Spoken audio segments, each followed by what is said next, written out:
All right. Now let's go ahead and turn to our reporter, Mariela Gonzalez. She's at SFA for their big open house, highlighting the big steps that they are planning to make over the next few years as they're working to expand there on campus.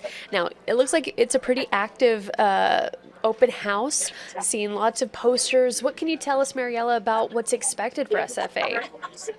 Yeah, hi Hannah. So as I mentioned, I'm here at the SFA campus at the Student Center. I here have with me Executive Director with the SFA Marketing and Communications to help us, give us a little bit more details about, what plans are here. So Corbin, tell us, where we are and what's happening behind us right now. Yeah, absolutely. So we're here in Bank Portillo Student Center on the campus of Stephen F. Austin State University.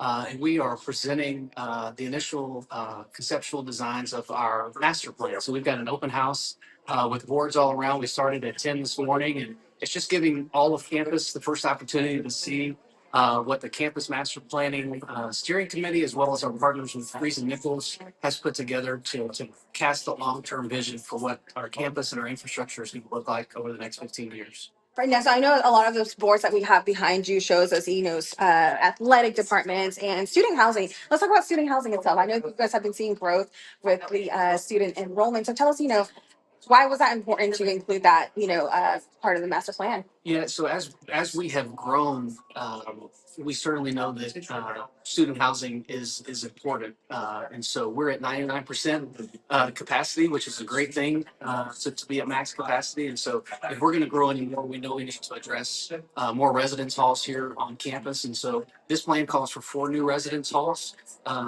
in addition to some parking. And so, we really want to enhance even some of our older dorms. This will give us kind of a breath of fresh air with new residence halls for students to choose from. So I know it includes a lot of new buildings, new student garages, student amenities like that. Talk about, are there any improvements happening to existing buildings?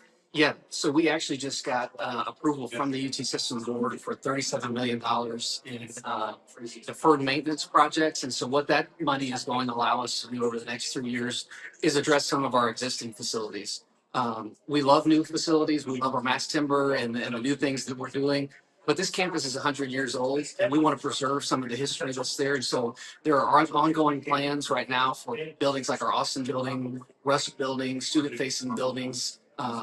We're going to renovate our McKibben building, which currently houses our education department. So a lot of those existing facilities will also see a renovation through this process as well.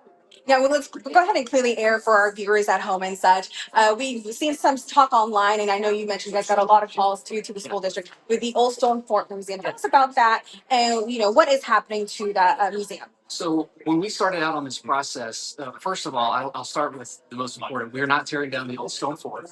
I know that's been out there online, but as we began this process in developing a long-term master plan, as our academic mission expands, it's really necessitated looking at the future location of the stone fort. And so as we look forward 15 years and we look at that space that's being used, it's a facility that's a replica, and it wasn't originally here on campus when the first one was built. It was downtown, and so we're looking long term at relocating that facility, engaging with our community partners. We've already had over the last 5 years people in the community engage us about how do we not only preserve what we currently have, but preserve it in a place that's closer to where it originally was downtown. And so we are engaging in that process, but again, this is a 15-year plan. This is not happening tomorrow, but we are looking at potentially relocating it in the future. Now, these plans that are presented here today that people are walking around looking as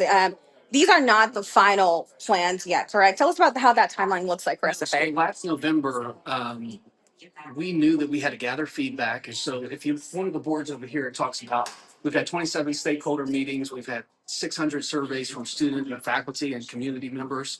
So they gathered all of that input from across campus and said, okay, let's design a plan that will address those needs and take advantage of some opportunities. And so they went back over the last year, developed this plan with the steering committee, and now campus is getting to see this for the first time. So there's an opportunity for them to provide feedback.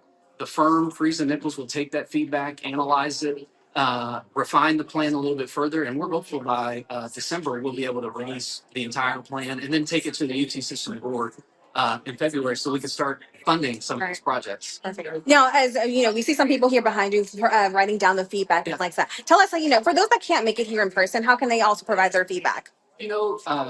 That's a great question. If they want to email us, you can email umc@sfasu.edu, and we'll make sure that feedback is there.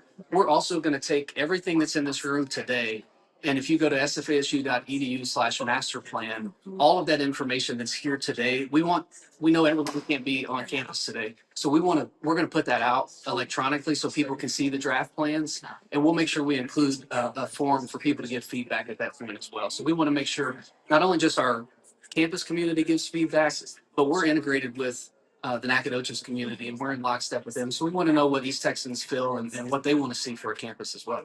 Perfect. Now, what time is the open house open until 2? And then I think you guys have also another presentation. We're actually going to be this area will be open until 5. Okay. So would encourage all of those that haven't had a chance to maybe if you use your lunch hour to come by. And then at 5:30, you'll hear a formal presentation from Friesen Nichols, and they'll tell you about the data that they've analyzed, what they want to do with landscaping and pedestrian walkways and traffic plans and all of that fun stuff. So you can hear that at 5:30 here today. And then again, tomorrow we'll have all of the materials that is here in the room online for people to review as well. Perfect. All right. Well, thank you so much for your time, Corbin. I appreciate your Yeah, time with us. absolutely. Yeah. So, Hannah, we'll have more on this story later tonight. All right, perfect. Thank you. I'm so glad you asked about the fort because that was a big question this morning on East Texas Now, and I'm so glad you got to it. And of course, we'll have more later tonight. Thank you, Mariella. We appreciate you. Of course.